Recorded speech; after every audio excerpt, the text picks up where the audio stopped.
songs, let me tell you about a friend. It's Craig LeBlanc, where the good times never end. Talking Parks and Rec, it's a show you gotta know. Welcome one and all to the Daily Parks and Rec Show. It's the Daily Parks and Rec Show. I think the good and the bad of Parks and Rec professionals, we tend to be incredibly humble, behind the scenes kind of people, and, everybody else kind of can have the credit, like we're just, humble public servants. And, that's a wonderful personality quality to have. It's just all about taking a step back and looking at a higher level about the true impact that we can have on our communities and on our staff in a way that, really defines kind of the core essential value that our profession brings to community services and to our population. All right, we are live again. This is Craig LeBlanc with the Daily Parks and Rec Show, one of the show hosts with DPRS Media Network, a network of Parks and Rec shows all centered on the Parks and Rec community. And so now we have 15 regular shows that air either daily or weekly, some of them monthly and bi-monthly, but it's all focused on the industry of Parks and Rec. And so you're on right now, the original show that we started, I think this is our 18th month.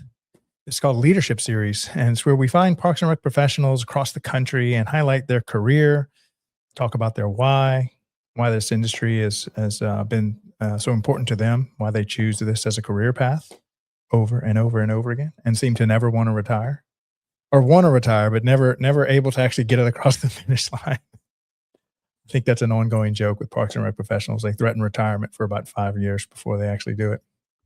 And so today we have somebody from the great state of Colorado, Louisville, Colorado, Adam Blackmore. He actually came on the show, episode 195.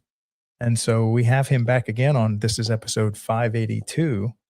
I love talking with people from Colorado because Colorado really has a unique Parks and Rec culture there. And where they really every citizen has this outdoor lifestyle culture. And this definitely spills over into the Parks and Rec departments and how they kind of cater to this community. And so it's going to be a great conversation there. But let me go ahead and highlight all the different shows. First of all, we'll throw up our YouTube request. So please, if you're listening, go hijack all the phones of your family and subscribe to our YouTube channel. We're making a big push so that we can air live. So far, most of our content has been found on LinkedIn, Facebook, and X. And we'd like to live stream on YouTube, but we haven't done a good enough job pushing that channel, even though that's where our entire content library is on there and on Spotify. And so if you could do us a big favor, go to our YouTube channel, DPRS Media Network, and subscribe and invite as many people as you can. That way we can just pump out this Parks and Rec content to a broader audience and kind of raise awareness about how cool it is to work in the Parks and Rec industry. All right, so let me run through the shows. This show, this is our TV guide. It's growing. And so these are all the shows that we produce. I think we're missing a few logos on there that we'll update soon. I think we'll have 3 to 4 shows launching between now and the next 30 days. We're also making something called the History Channel, basically where we cover the historic parks embedded throughout all of our communities. So you'll be seeing some information coming about that. Carla, go ahead and put up the one for this show, Leadership Series. This is the one you're on right now, 12 noon, the one that started it all. Monday through Thursday, 12 noon Eastern time, where we highlight the leaders of Parks and Rec and the impact they've had on their communities, and also the impact that Parks and Rec has had on their personal lives. And then next, we have, with the help of Ali, the Parks and Tech Collective. This is a show about software and how it's really revolutionizing how we interact with our community. It's really making everything that we do in Parks and Rec a lot smoother, where a parent can go into the app of your community and they can sign up their kids for any of the programming you'll have or after school care. And so we produce a show every month on the first Monday, 1:30 p.m. Eastern time. The next show we have is also a technology show, but this is on the hardware side. Dave Ramirez, very talented host, actually has a radio background and 30 years in the Parks and Rec industry over there in Florida at Hillsborough County. We produce a show with them called Smart Parks Forward, where we talk about all the hardware technology. So this is like robotics, Internet of Things, where we have these smart parks, kind of like you have a smart home. So imagine if all your infrastructure was connected to the internet, that you could control your splash pads, bathroom door locks, baseball field lights, stuff like that. It's a really good show. And now that show is typically on the 2nd and 4th, but we had to push it back. So his show is actually coming on live right after this show. But typically it's on the 2nd and 4th Monday of each month. And then on Tuesdays, we have On the Front Line, the Military Rec Show with John Prue, who has been a staple in Parks and Rec forever. He has sat on the NRPA board, but he also served the military Parks and Rec. On every base in America, there's something called MWR, which stands for Morale, Welfare, and Recreation. This is essentially the Parks and Rec department of the military base, serving not just the soldiers, but also the family and children of the soldiers. And so and we do a show every Tuesday since this year started, and he's been going strong. He has a lot of great people coming on his show. So really appreciate the work John does for our military and our veterans. All right, next we have Safe Spaces, which is now expanding to 1st and 3rd Wednesdays of the month. Thomas White from Henry County, Georgia, had a great idea of talking about neurodivergence. And then that expanded out to just mental health and the role that Parks and Rec plays in that. And it's amazing how much a thriving Parks and Rec community contributes to the mental health of their community. And so Thomas has a great show, so great that we actually had to give him a second slot. So that'll be starting, I think, this week on the 1st and 3rd Wednesdays of the month. And let's go to the next one. Also on Tuesdays, I think this was our very first show after Leadership Series, the Rec Room with Henry County, Georgia, where imagine once a month, 1:30 p.m., second Wednesday of every month, you have a very well-run Parks and Rec department that's willing to bring their whole team on and talk about the specific topics of Parks and Rec, whether it's master planning, how to run a festival, how to run a 5K, they actually just opened a huge $55 million aquatic center. So we're going to do one on that, rec sports, you name it. And we just made our 1-year anniversary last week with them. Okay. Our next show, also on Wednesdays. This is our first 3 p.m. time slot. So we've pretty much booked out the 12 noon time slot, the 1:30 time slot. And now as we're aspiring to create 24/7 network, all on Parks and Rec, similar to what you would see on ESPN, this is our first 3 p.m. Time slot. And so Beatrice she is a very accomplished dancer, choreographer, ballerina, to produce something called Arts in Parks and Rec. And so there's a lot of programming happening throughout the country highlighting the performing arts and the visual arts. And she has a huge network of people across the country that are doing just that. And so we wanted to have a show just for that specific programming. And she also has TV and radio background, so she does a great job producing a show. All right, next. On Thursdays, Aaron Locks, man, he's actually looking at having a second show. So for now, it's every Thursday, 1:30 p.m. Eastern. I think for about a year and a half, we produced a Youth Sports Mastery Show. And this is all about rec sports, not just sports in general, but you know, when you think of a Parks and Rec, the rec sports come to mind. You have like the soccer teams with the coaches and the parents and the little fifth graders running around chasing the ball and stuff, and how important that is for these young kids that really probably don't have a future to become like the next pro athlete or D1 athlete, but still lifetime lessons are being taught at the rec sport level in their community centers. This might be the only time they do organized sports till they get older.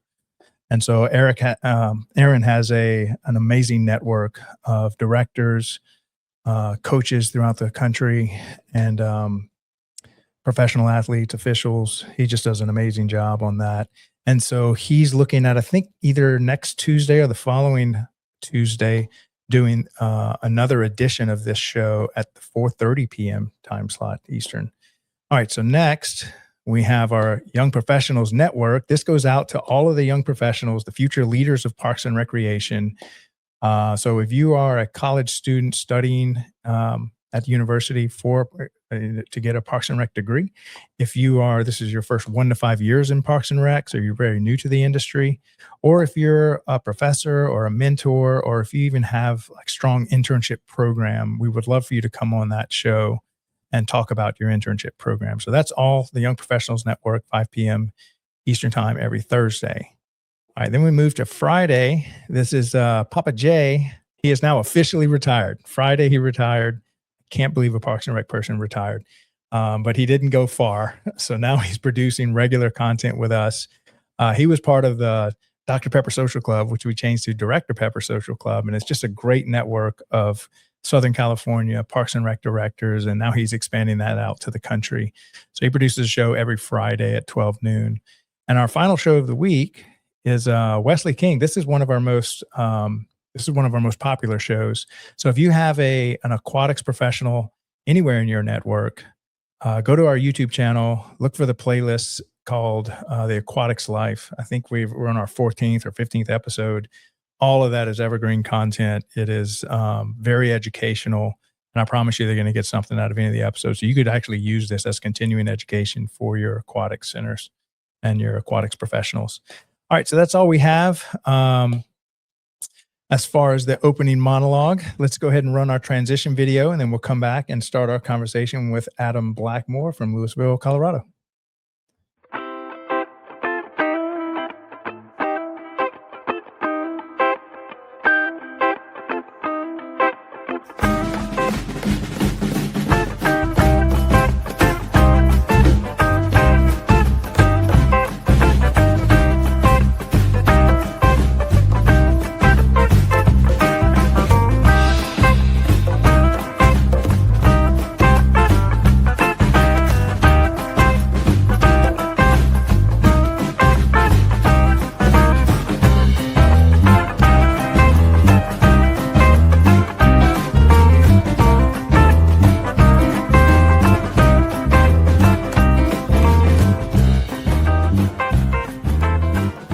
It's not just water. It's responsibility. It's leadership. It's not just drowning prevention or water safety. It's life. And every day, aquatics professionals make decisions that save lives. Because aquatics is more than swim lessons. It's community. It's creativity. It's impact. For over 30 years, aquatics hasn't just been my profession. It's been my life. I've seen the challenges, the pressure, the grind, but I've also seen the power of great leadership and what happens when communities come together. This is where education meets entertainment, where real conversations happen, where aquatics professionals come together to learn, lead, and grow. Because aquatics should bring people together. This is Aquatics Life, streaming on DPRS Media Network.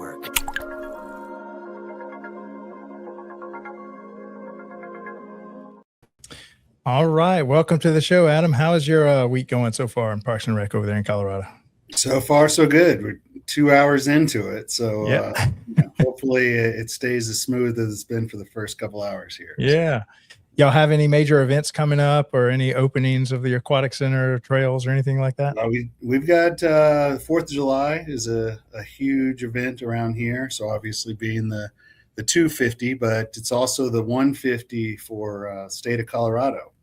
No way. So it's a nice little crossover for a double celebration coming up. So our golf course hosts that large event out there in collaboration with our cultural services department. So that's what everybody's kind of prepping for at the moment. So man, so what do y'all do to celebrate the 4th of July and anything bigger this go around?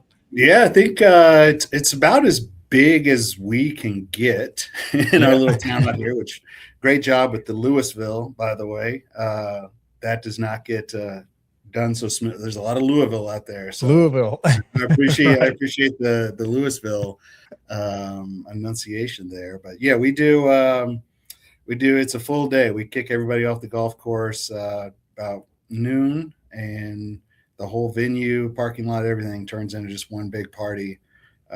Shuttle buses everywhere bringing people in, and just a monster 20-minute fireworks show after a full day of fun and food trucks and festivities and all the like. So it's a huge full town event here for sure. Yeah. You know, I think a lot of community members aren't aware. Number one, they're not aware that the Parks and Rec Department runs this, but almost all of the 4th of July celebrations and such are run by the Parks and Rec Departments. But also the cost and planning. What do you think y'all would spend average on one of these big celebrations to just kind of pull it off? Oh, that's a great question. I think everybody's different. You know, it's in the tens of thousands for sure. Yeah. You know, for us especially, you know, we do a lot of collaboration and crossover with other city departments, and you know, we play host. We're the body of it and get out of a lot of the logistics. We're lucky enough to have a cultural services department that helps us out, and you know, it is expensive though, and you know, it has its own, you know, ability to recover some of those costs with vendors and whatnot. But ultimately, it is a true service event that hopefully is giving our local taxpayers a little return on their investment. So Yeah.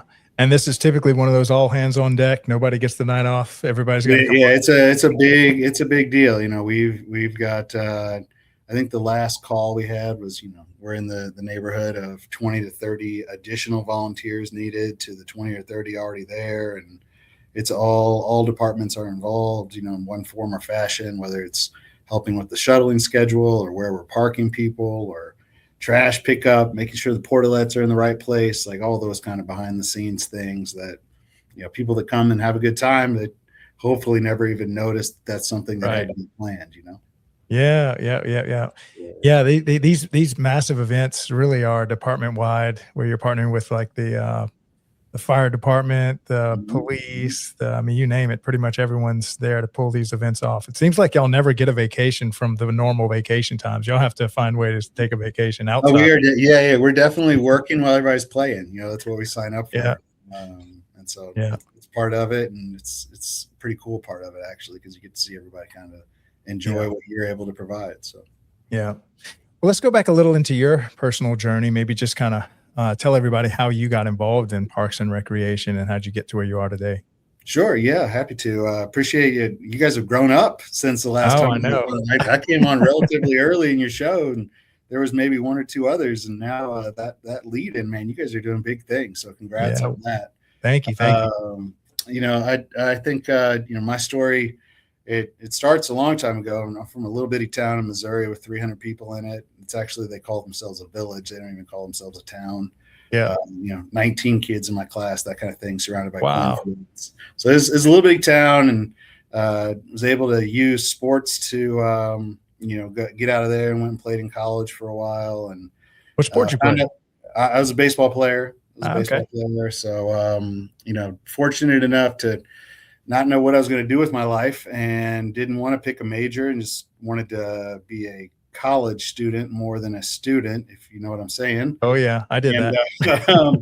You know, I'd eventually get to the point where you got to pick something, and it was my mom of all people that found this degree called recreation administration. And so I was like, well, Parks and Rec is cool. Yeah, I can do that. What was she thinking? That's rare that a parent would even find. Yeah. She was just playing around. I knew I played baseball for a couple of years in junior college, and then knew that was coming to an end, and knew what school I wanted to go to. And she was like, I don't know, I'm going to go there and take a few more gen ed classes and figure it out. And she's like, well, did you know they have a Parks and Recreation degree? And like, I did not. So I gave it a shot, and kind of fell in love with it. You know, it's got enough of a tie into my athletic background that it got me pretty excited. And you know, once you get in it, you realize, you know, the community impact, the business side of it, that kind of thing. And so that led to a master's degree. And while I was getting my master's degree in Indiana, at Indiana State, I got an internship in a Parks and Rec department, Plainfield, Indiana, just east of Indianapolis. And that led into a full-time job in aquatics of all things, which is the last place I probably should have been with my swimming background.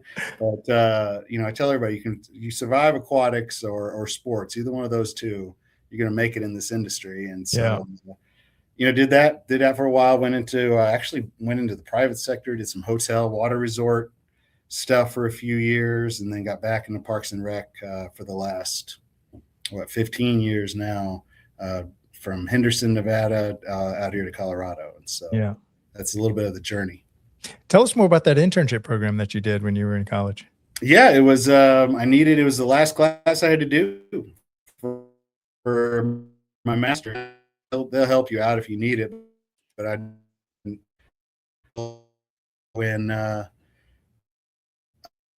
unpaid intern or whatever it was, and they just needed help doing some. Really, it's kind of brought in as more of a data analyst, kind of data analysis for us, and you're going to help us tell our story. But had a lot of patience, helped me with stuff,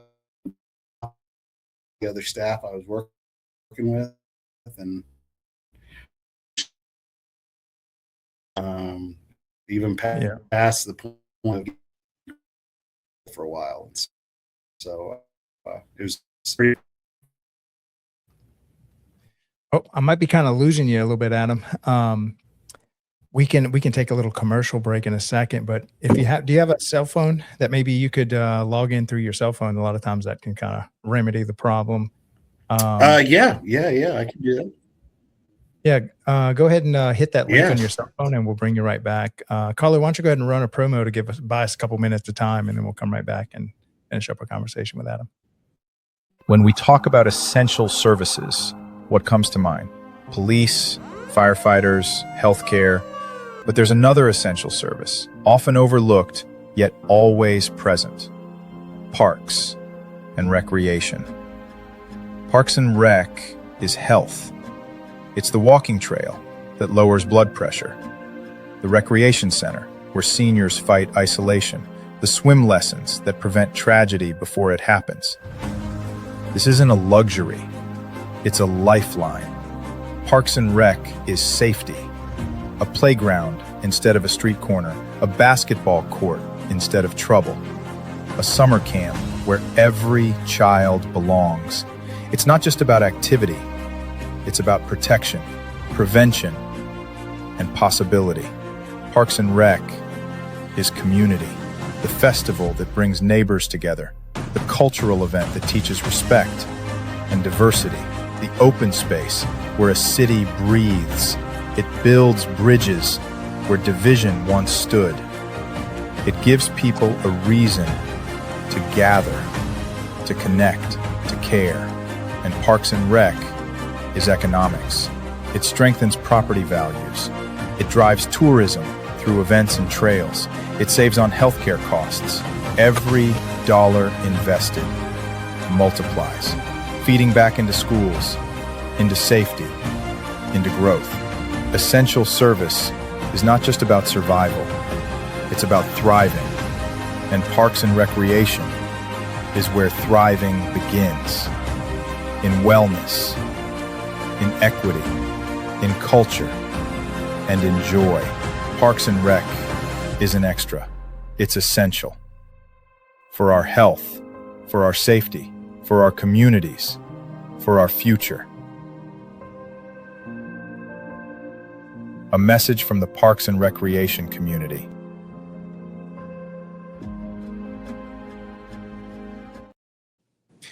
All right. Wow, that's a lot better. Round two. Round two. Yeah. It's crazy some of the technical difficulties we have. A lot of times you just log in on your cell phone. It cleans it right up. That's crazy, man. Yeah, we were flowing along nice there. Yeah, we were. Tell me more about that golf course, because I think a lot of people don't realize that this is one of the kind of like the aquatic centers. This can be an actual revenue generator. And I remember y'all said y'all have like 40,000 rounds of golf each year. Is that right? Yeah, we're actually latest and greatest data. We're pushing 50,000 now. No way. The demand just will not stop. You know, we got pretty popular. The sport got a whole new level of popularity when it was the only thing you could do during COVID for a while. Yeah. And our course is no exception to that. It's it's a wonderful, wonderful municipal course that, we're lucky enough to be able to operate it. That's not every course that's a public course is operated by city staff. Sometimes that's contracted out, but we actually run it with our own team, our own staff, our own operations. So yeah, great golf course, Coal Creek Golf Course. Yeah. Now I know a lot of Parks and Rec departments will kind of third party that one out and just kind of, they own the land and stuff, but then they allow some other third party. Have y'all considered that, or what are kind of the pros and cons of that? And because y'all seem to doing a great job running it yourselves. And so what's kind of the pros and cons of going either way? Yeah, it's a great question. So just up until 2015, the city did contract it out. And then it was in 2013, actually, the city had a pretty significant flooding incident. The primary flooding body of water was the creek that runs through the golf course. And so it destroyed the majority of the course and it required a huge rebuild. And it was a conscious decision when we reopened. At the time, they were looking for a higher quality of service, a higher ability to kind of oversee the expectations and the performance of the course itself, and elected to reopen it in 2015 with city staff running it. So, there's, as you said, there's a lot of pros and cons on both sides of that. Like we get all of the pressure. We're an enterprise funded organization, which means it's got to pay for itself. In all avenues, there's the ability to get some level of support from what we call our general fund, but all in all, we're expected to do most of that heavy lifting with the revenue generated out there. So it's a different part of Parks and Rec and what we do from a maintenance standpoint and from a business standpoint, but really enjoy that. And we got a great team out there running things. And so what are some of the main revenue generators aside from, like a round of golf, but I imagine you'll have like a pro shop, maybe even a place where you can buy food and stuff, or do y'all do any other special events on there? Yeah, we do. It's a great question. So our clubhouse was built. It's actually a hot topic around here right now. Our clubhouse was built in 1990. And so there is this concern that, we're kind of tapped out in what I would call ancillary revenue potential. We do, our secondary revenue actually outside of greens fees, it's incredibly popular, is our driving range. People just want to go out and hit balls, and the driving range is packed all day, every day. That's a wonderful kind of source of revenue. It's also a low overhead kind of part of our operation. There's not a ton of expense that comes with driving range, so that's a good part of our ops that's generating additional revenue. The pro shop, as you mentioned, I've learned more about merchandising over the last few years. Talking to our head pros and what people are looking for, like going into the last 18 months or so. There's all these influencers all over the place with their latest and greatest golf fashion, whatever else. A lot of online influence. It's really driven a high demand for cool latest and greatest golf stuff, which those of us that grew up with golf kind of being the punching bag for terrible fashion. Right. It's wild to see, but we try to stay ahead of that game. Try to keep everybody looking and feeling their best. So the pro shop's a good one. We don't do a ton of food and beverage revenue. We contract that out to ensure a high level of service with the experts. That's the one that we haven't had that expertise. So we've got a wonderful restaurant operator, and he's there to really drive a lot of the service that drives a lot of the other revenue options for us. So, oh, fantastic! Yeah. So I think this would be a good segue into the cost recovery part of our conversation. You wrote $5 to $7 million in cost recovery. What's the actual percentage that y'all are able to recover? And this is department wide, or? Yeah, it's primarily so we only have a couple areas that are expected to be revenue generating, if you want to call it that. We've got our recreation division, so that's recreation and sports. We've got a 105,000 square foot just gym of a rec center, which just got about a doubling of size in 2018 through a $30 million bond. So the community really values that facility and its ability to put out good programs and services. And then we've got our golf course. And so the golf course has to be fully cost recovering. It's paying for itself plus some.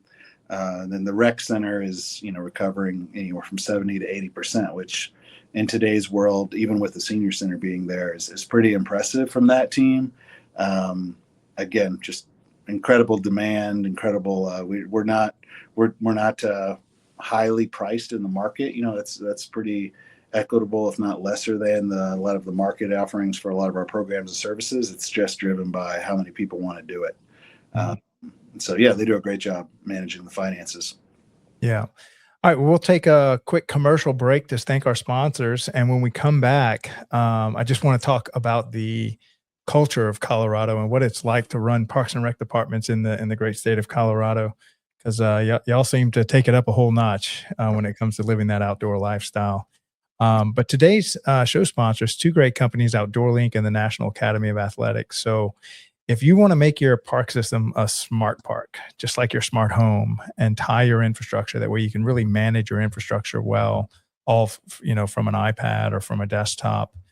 So you can control your splash pads, you can lock your bathroom doors after a certain hour. You can turn baseball field lights off and on, or put them on a schedule so that the coaches aren't running off with keys and padlocks and stuff. Outdoor Link's been doing this across the country for quite a while now.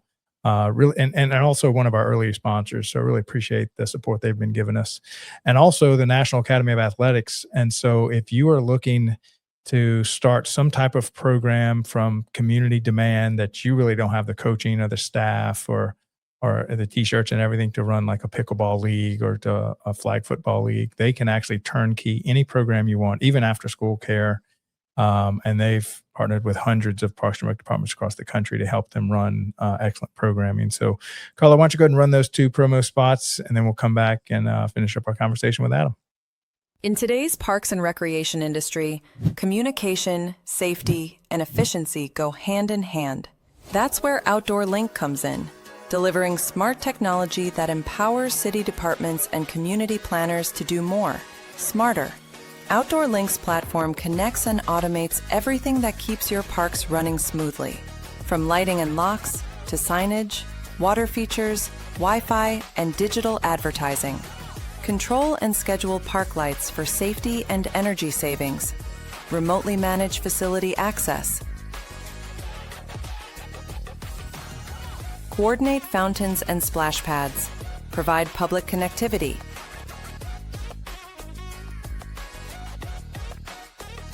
All from one simple, unified platform, giving you real-time control, data, and cost efficiency. For parks and recreation agencies, that means safer spaces, smarter resource use, faster responses, and stronger community engagement. And behind every great park story is great infrastructure. That's why Outdoor Link proudly supports DPRS Media Company, helping the daily Parks and Rec show amplify the voices of professionals shaping our communities every day. Outdoor Link, smart, connected solutions for parks, recreation, and beyond. They say it's just rec. Just rec, where kids learn to try again. Just rec, where confidence begins. Where teamwork, effort, and fun matter more than trophies. It's not about perfection. It's about participation. It's not just rec. It's where kids learn to love the game and themselves. It's just rec until they learn teamwork for life. It's just rec, but it's everything to them.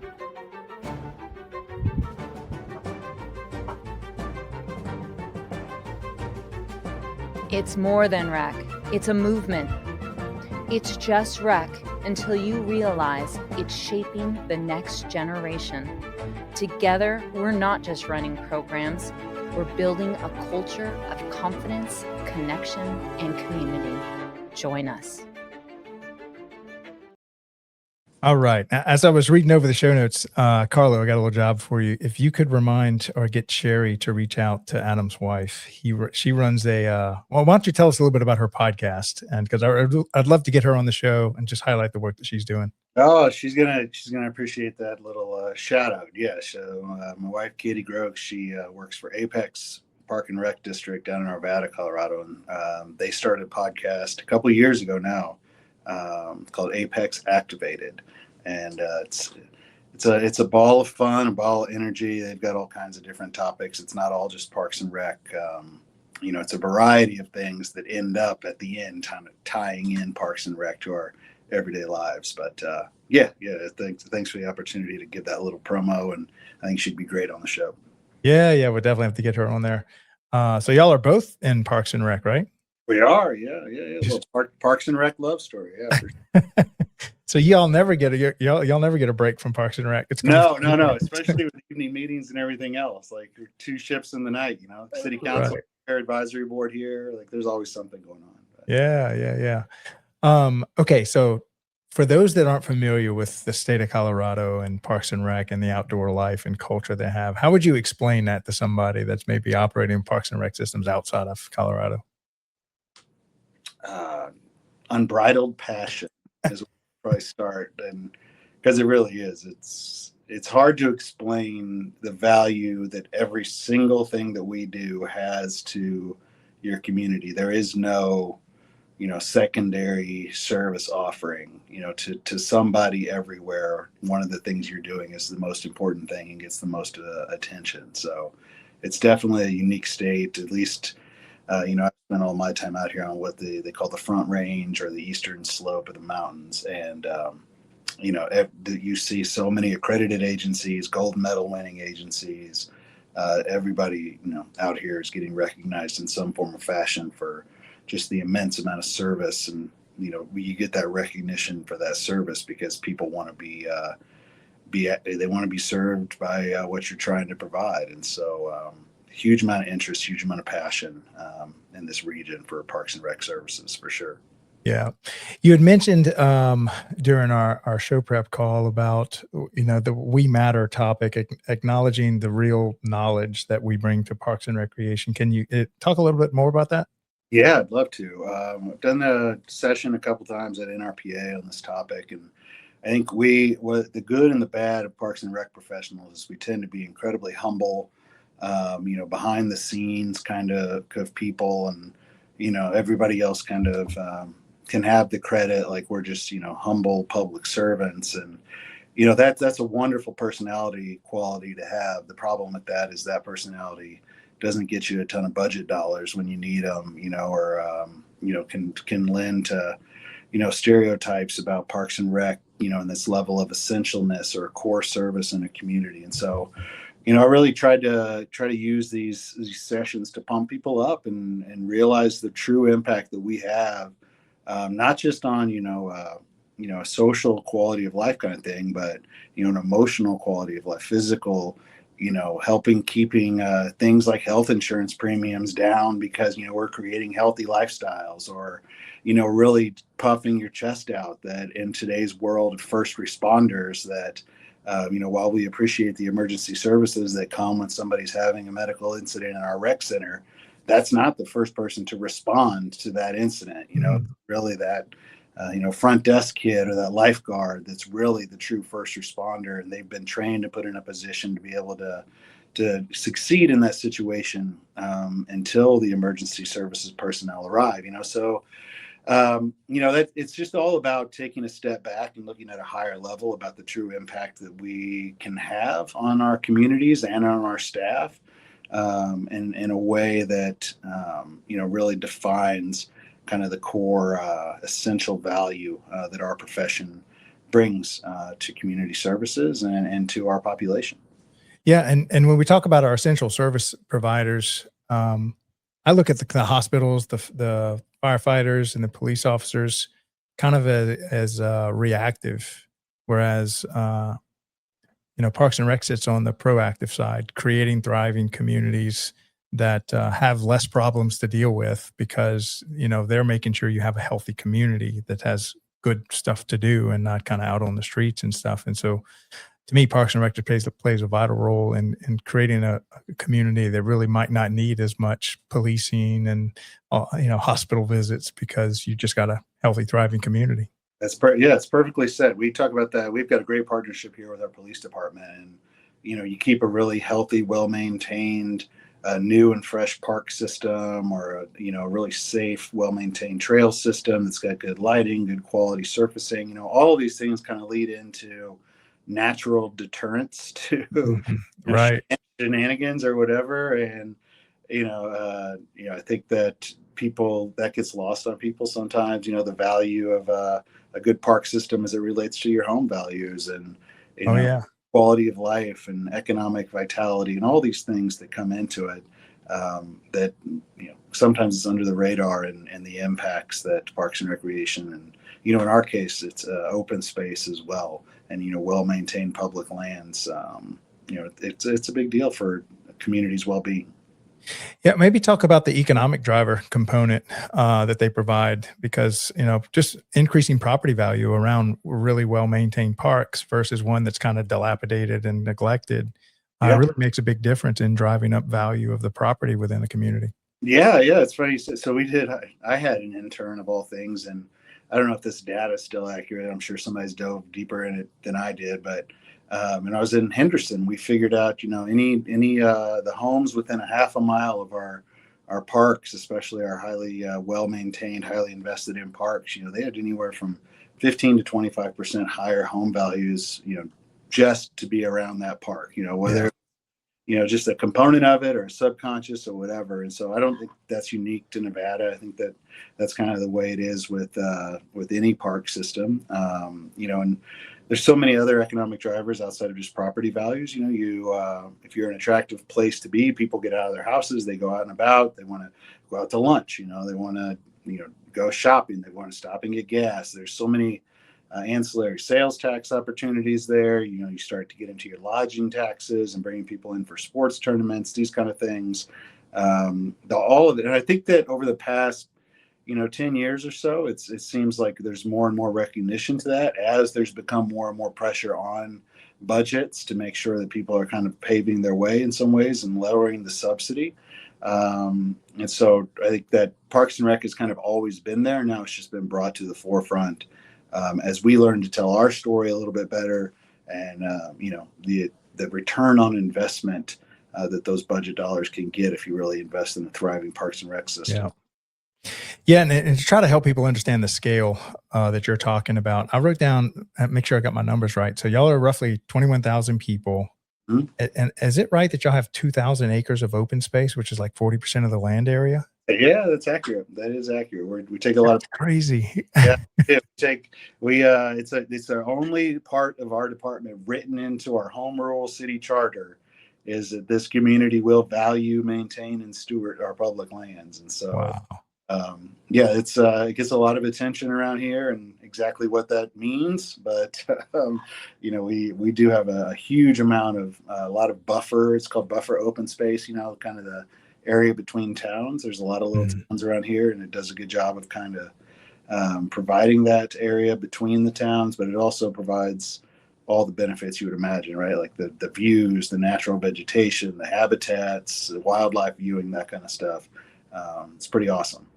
So outside of your, facilities like the golf course and the community center, what is that land kind of comprised of, and what's y'all's, how do y'all maintain it? Is it just literally just let the native plants kind of grow and y'all kind of maintain that, or Yeah, what it's does a that look great like? question. Great questions. We have what are called land classifications for our open spaces. So, some of them are look but don't touch, full on preserve, protect kind of thing. And then, there's a balance there though, because people, you want to get out and you want to experience them. It's a unique component. People want to ride their bikes, jog, do whatever, go out and photograph the rare birds that are out there. So we also have some that are recreationally classified. So, you're able to visit them. You're able to kind of hopefully stay on trail and go out and about and get in touch with nature. So yeah, we've got a number of properties throughout town. Some are very internal. They run from neighborhood to neighborhood, just connectors that are designated as open space, all the way to your standard, what you would think of. It's just massive rolling properties with hundreds of acres protected land. So, and we manage them.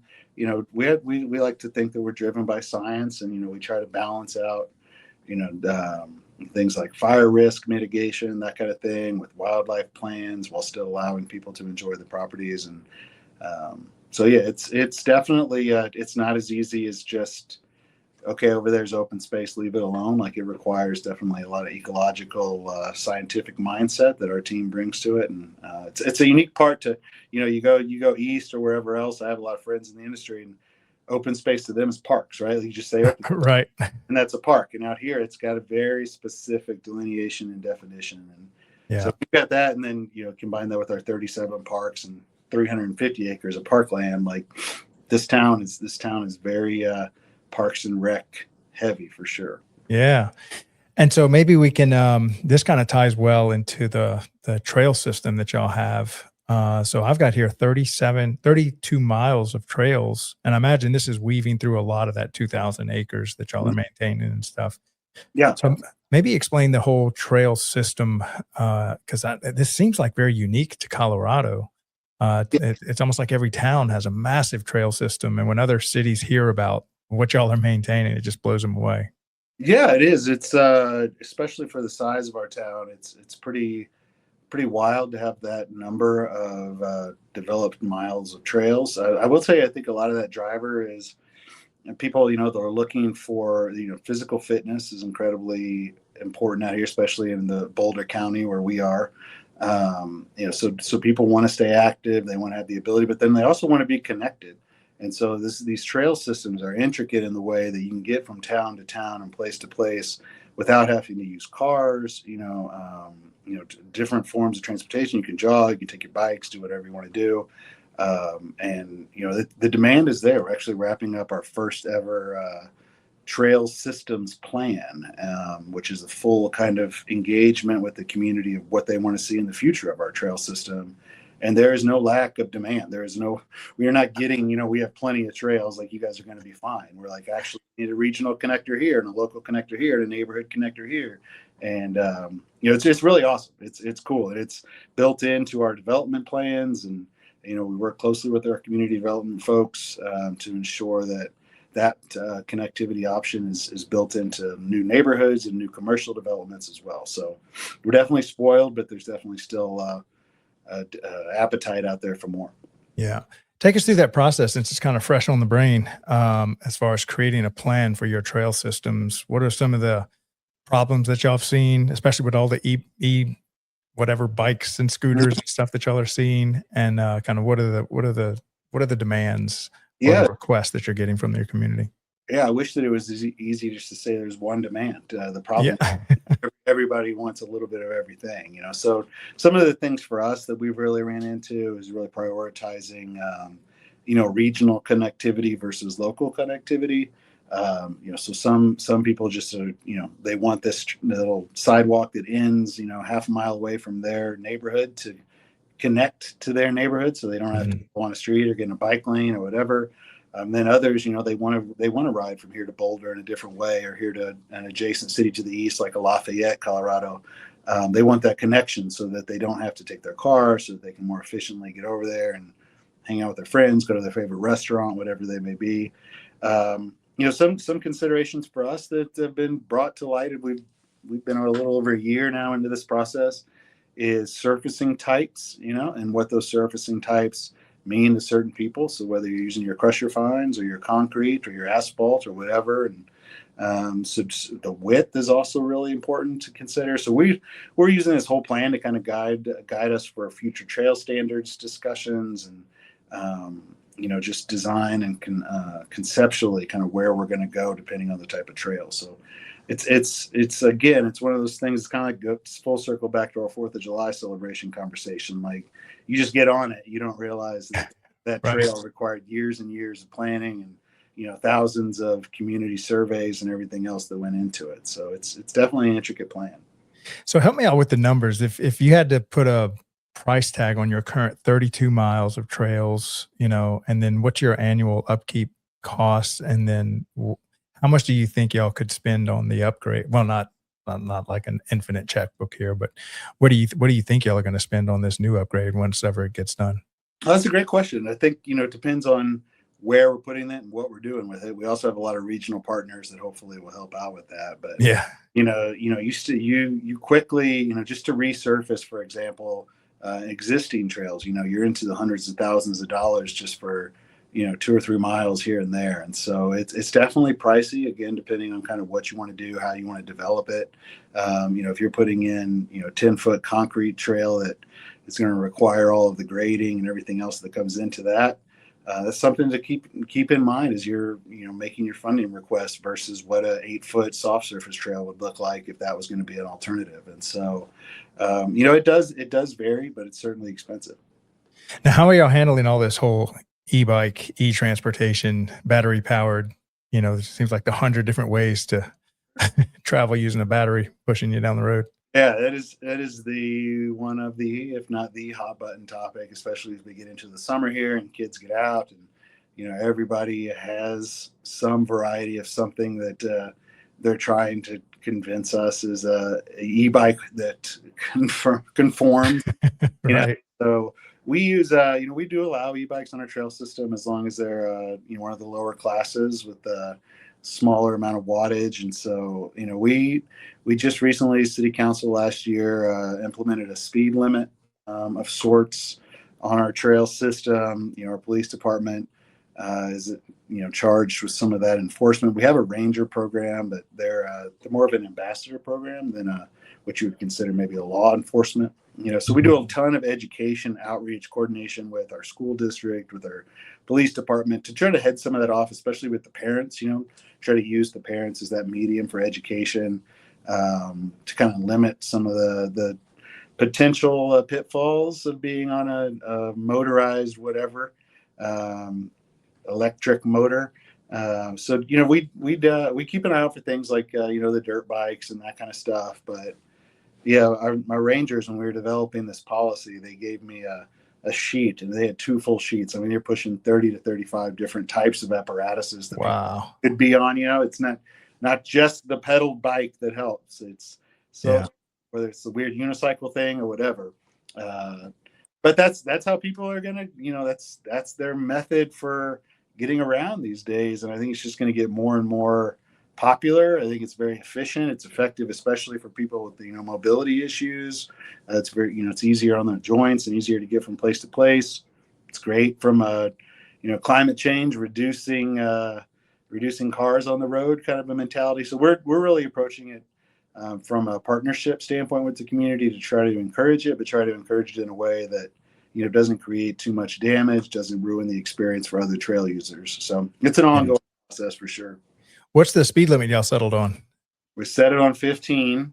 But a couple of the local municipalities that we kind of patterned ourselves off of we're using for theirs, so it stays consistent for those regional trail connectors. But I do think that there's an element of putting speed limit signs to just remind people that they should be cognizant of how fast they're going as much what that actual speed is. So it's kind of a courtesy reminder as much as anything else. So yeah.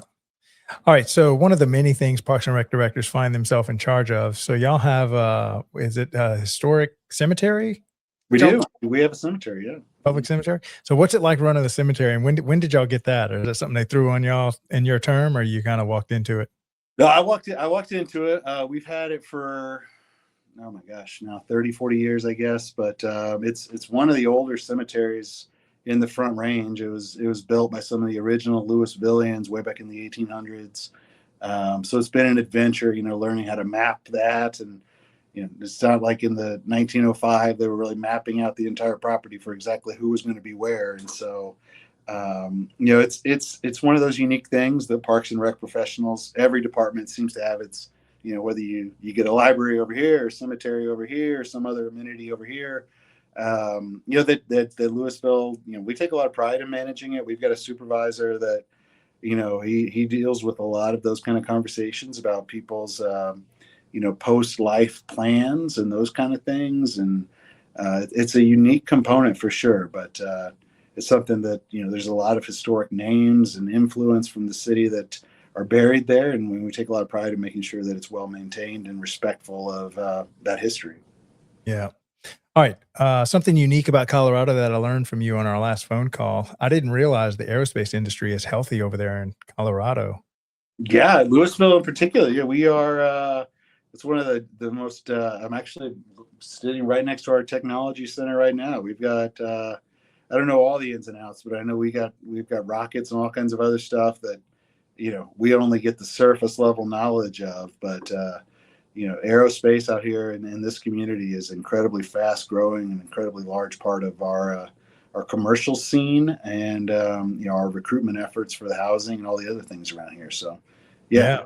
Wild that this is where that kind of thing would play out, especially in an old 1800s mining and farming community. But yeah, I bet you that largest IPO in the history of the world helped out a little bit when SpaceX had there. Yeah, that's right. It created a whole new level of demand and access for that type of technology, for sure. Yeah, I feel like it's starting to become cool again to be a rocket engineer. Yeah. All of a sudden, not just the astronauts are the cool ones anymore. The people putting them up are the ones that are the cool ones. So for sure. Yeah, fantastic. Make math great again. Yeah, for sure. That's right. Definitely. All right. So I have a question for you here from our previous guest. This question comes from John Reif over in High Point, North Carolina. I love High Point, North Carolina. Yep. Yeah. We interviewed him last week. Excellent. And so his question to you is, in the worlds of parks and recreation, if you had to choose parks or rec to get a job in, which would you choose? That's a great question. I love all my kids equally. I know. It's I think the way out of that is I'd probably encourage people that are looking for jobs to do something that crosses into both. I think that's the thing about Parks and Rec, is that there's so much crossover in what we do. So if you get into like our sports division or something like that, you're learning both, the ins and outs of scheduling and maintenance and all the things that come along with it. So I'd probably, take the cop out and that'd probably be considered recreation.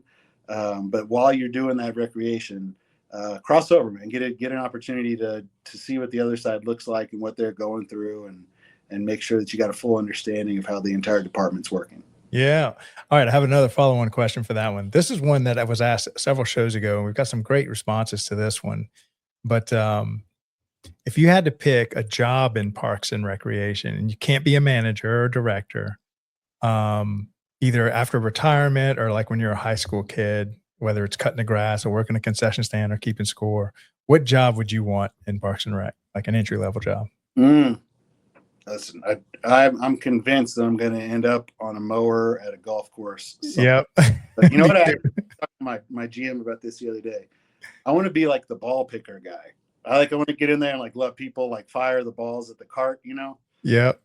I think that it's such work at a golf course, especially. You get the social skills and interaction. Safety training, working with, odd hours and odd shifts, and the skills. Like, I think in retirement, that's probably where I'd be. Entry level, I wouldn't do it any other way than I did to start in aquatics. Like I said, you get in aquatics or sports, and you're so many, just the vastness of experience you have to develop in those two sectors of what we do. If you're looking to be an administrator at an entry level spot, that's where I'd be. In retirement, put me on a mower. Don't talk to me too much. That's right. I don't think people realize that if you are lucky enough to end up in the aquatic side of Parks and Rec, it is a great place to cut your teeth and to learn so much about Parks and Rec, because it's almost like a small microcosm of Parks and Rec, running an aquatic center or any level at all. It really is, yeah. That from a service level to maintenance and being responsible and safety, all the things that, in my opinion, you run the gamut when you're in that industry. So yeah, I'm sure all our aquatics professionals are loving to hear us talk like that about their profession. Yeah, every sector is great, obviously. Yeah, bias that led me to where I am. So. Yeah. All right. So, what question would you like to leave for my next guest? Let's say I'd be curious. Your next guest, what's the most rewarding experience they've ever had working in Parks and Recreation? What's the thing, if they what rises to the cream of their crop as it relates to the true impact that they've been able to have, because everybody's got that kind of a story. So I'd be curious what that's going to look like for your next leadership person. Oh, that would be great. I'm curious. What would be your answer to that one?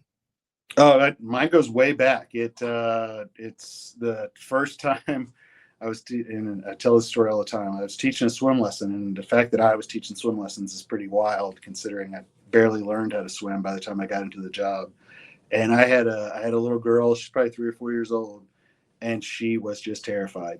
Just completely terrified. And I was trying to go by the book and all the program and all that. She wasn't having it, and they were on the verge of taking her out of the program and whatever else.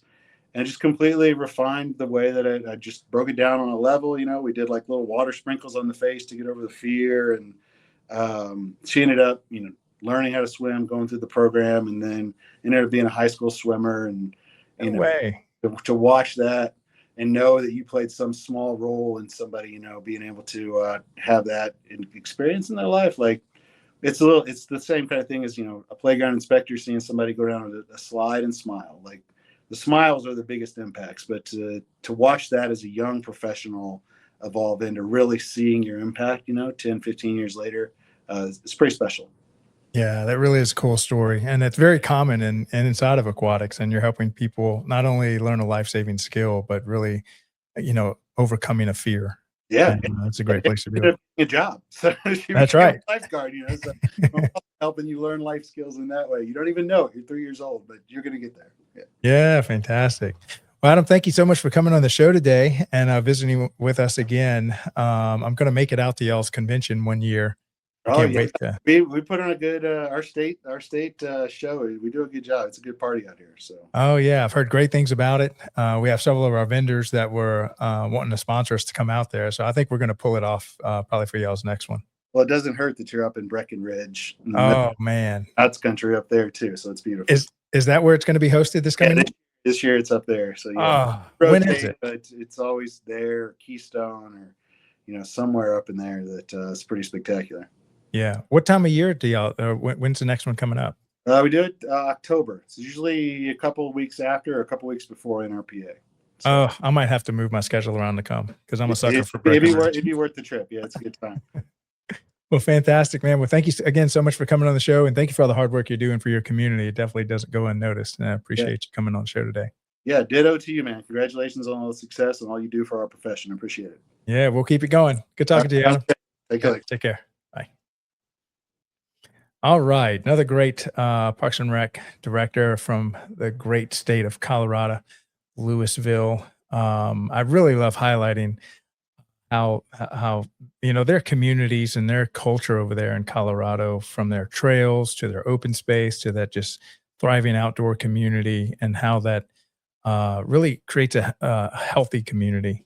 And so that maybe their police force is not having to come back on the back end and deal with shenanigans. And I think we've just got countless stories around the country, Colorado included, that really highlight the fact that if you have a well-run, thriving Parks and Rec department, you really don't have to come in on the back end and deal with a lot of, reactive stuff in your community. And Adam does a great job highlighting, all they're doing over there in Louisville. All right, so that's all I have for y'all today. Carla, why don't you go ahead and throw up our YouTube reminder? We're really making a push, hopefully this month, to get us above 1,000 subscribers. I think since we started pushing last week, we picked up close to about 100 new subscribers. So I think we have like 400 or 500 more to go. I think we're getting close to 600. So really appreciate anybody just subscribing to our channel. That way we can just air live on YouTube like we're doing on Facebook, LinkedIn, and X. You can also find our content on Spotify. We've had a big demand for us to create audio files for all of our shows, which we've done. And I think Carlo is the head man on uploading all those. So shout out to Carlo. Thanks for doing that. That was the idea of John Prue, the host of our Tuesday show On the Front Line. Man, we have a really talented group of hosts, and we've got a lot more coming up. So hats off to all the content creators that are helping us to create content for this industry. Really appreciate that. Again, thanks, Adam, for coming on. We will see y'all here again tomorrow, Leadership Series, and hang tight. Dave Ramirez is coming on next with the Smart Parks Forward Show. We'll see y'all here in a bit. Thanks a lot, guys. Love y'all. Bye. This episode is brought to you by SDSU's Sports MBA program. If you're passionate about sports and want to work in the women's sports industry, then this is the time to pay attention. SDSU's program is 12 months accelerated hands-on learning where students have actually gotten to work with teams like the San Diego Mojo, partnered with the Farmers Insurance Open, and visited headquarters like the Upper Deck or Callaway Golf. It's built for people who want to be in rooms like that. So if you're interested, deadlines are approaching. Learn more or apply with the links in the description. In the parks and recreation industry, attention is limited, but influence is everything. Every day, thousands of parks and recreation professionals make critical decisions. Decisions on infrastructure, programs, technology, and vendors. The question is your brand part of that conversation? DPRS Media Network was built to answer that question. We are a dedicated media ecosystem focused exclusively on the parks and recreation industry in the United States. Through a network of daily and weekly shows, we inform, connect, and influence this audience. Our distribution spans multiple platforms: LinkedIn, Facebook, YouTube, X, Instagram, plus email campaigns, newsletters, podcasts, and live event coverage. This is not a single-channel strategy. It is a multi-platform media engine. Today, our network reaches over 214,000 connections, including 51,000 on LinkedIn, 64,000 on Facebook, nearly 40,000 email subscribers, and thousands more across podcast and social platforms. While some audiences overlap, our true value is not just reach, it is relevance. We speak directly to parks and recreation directors, program managers, and industry leaders, an audience that is highly targeted and actively engaged. Through DPRS Media Network, your brand integrates seamlessly into this ecosystem. Through sponsored show segments, targeted advertisement placements, podcast features, and host-read promotions, even custom-branded content. Not as interruptions, but as part of the conversation. And we don't just operate online. We attend over 15 major parks and recreation conventions each year, reaching more than 24,000 professionals in person. Through live shows, interviews, and on-site media coverage, we position our partners at the center of the industry. Every piece of content we produce is amplified across our entire network. Multiple shows, multiple hosts, multiple platforms. Your message doesn't appear once, it multiplies. This is more than advertising. It is strategic positioning within a trusted media network built specifically for the parks and recreation industry. If your goal is to reach decision makers, build credibility, and stay top of mind, then it's time to partner with DPRS Media Network. Apply for partnership or sponsorship today. Let's position your brand where the industry is already paying attention.